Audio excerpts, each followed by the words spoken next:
en España triunfa la Segunda República, 1931. A partir de ese momento hay una identificación notable entre los gobiernos de la Revolución Mexicana con eso que llamamos los gobiernos de la Segunda República Española.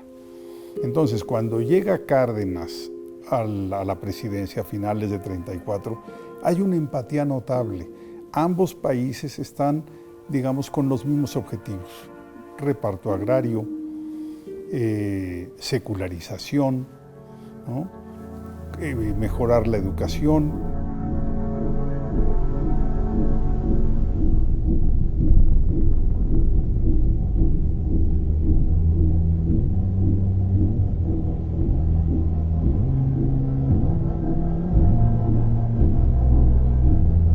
Cuando se da el alzamiento militar de julio de 36, inmediatamente el gobierno de México dice que ellos van a apoyar con todo al gobierno español. A pesar de la ayuda del gobierno de Cárdenas, el destino militar de la guerra civil no fue favorable al gobierno legal, al gobierno republicano. El apoyo alemán, el apoyo italiano y la participación en el bando nacional, en el bando franquista, de un mayor número de militares profesionales, pues dio como resultado un resultado adverso.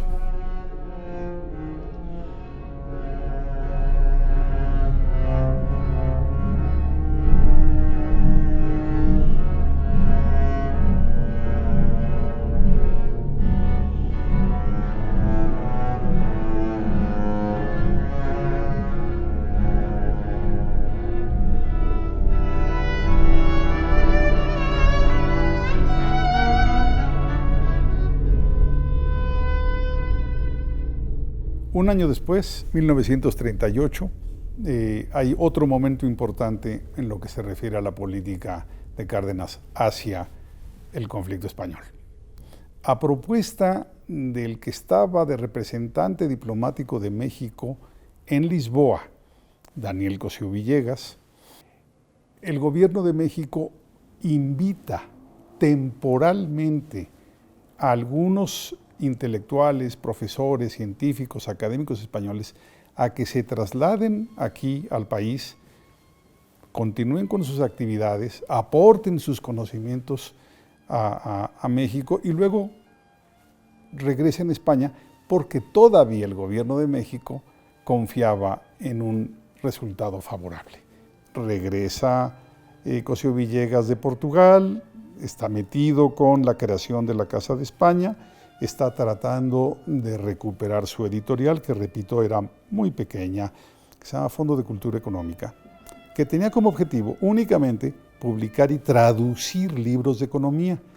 En México no había carrera de economía. Entonces, estos grandes creadores de instituciones, que son admirables, a los pocos años se dieron cuenta que esa nueva carrera de economía en México, en la Universidad Nacional, pues no contaba con libros adecuados para los alumnos y para los profesores.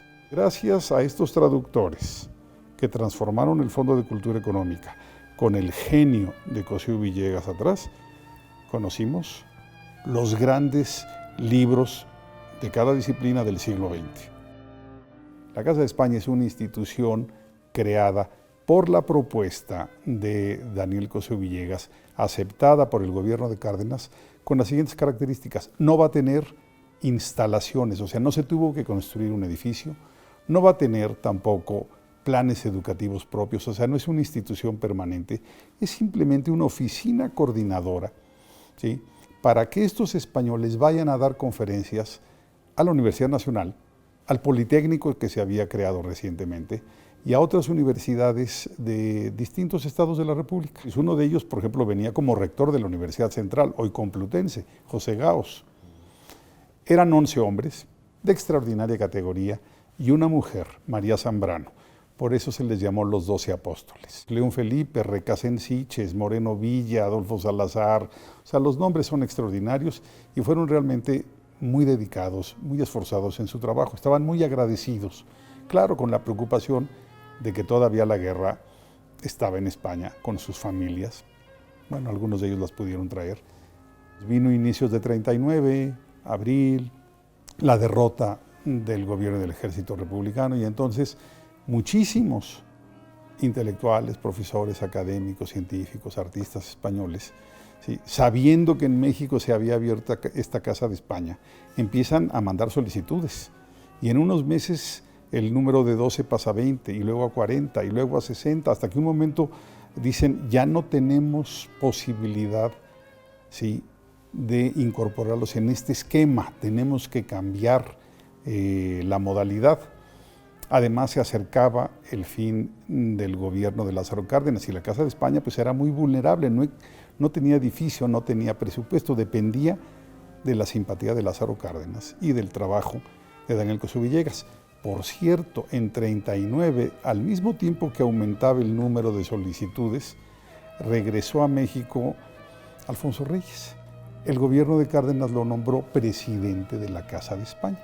Y entonces Daniel Cosío Villegas y Alfonso Reyes, que aunque era uno historiador y el otro escritor, era gente muy inteligente y con enorme intuición política, le proponen a Lázaro Cárdenas, y esto se hace en octubre de 40, a escasas semanas de que él entregue la presidencia, de que se cambie la institución, de que la Casa de España se convierta en el Colegio de México, con instalaciones propias, con programas educativos propios, ya insertada ahora sí en la Secretaría de Educación Pública, con un presupuesto fijo.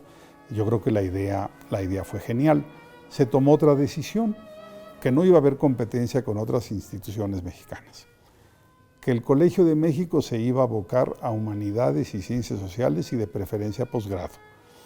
Entonces, los científicos que habían llegado, y habían llegado maravillosos científicos, ¿sí?, fueron enviados o a la UNAM, todavía no se llamaba UNAM, todavía no era autónoma, o al Politécnico, algunos a universidades de eso que llamábamos antes provincia. Ese es uno de los grandes legados que nos dejó el exilio español, porque no solamente fue en educación, también, por ejemplo, llegaron muy buenos médicos que enriquecieron el sistema hospitalario en ese entonces naciente en México.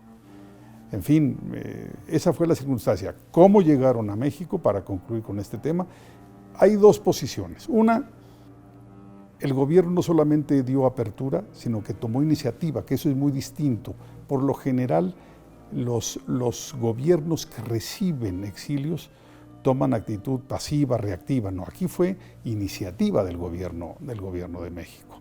Un segundo papel que sí hay que reconocer es que la sociedad mexicana se dividió.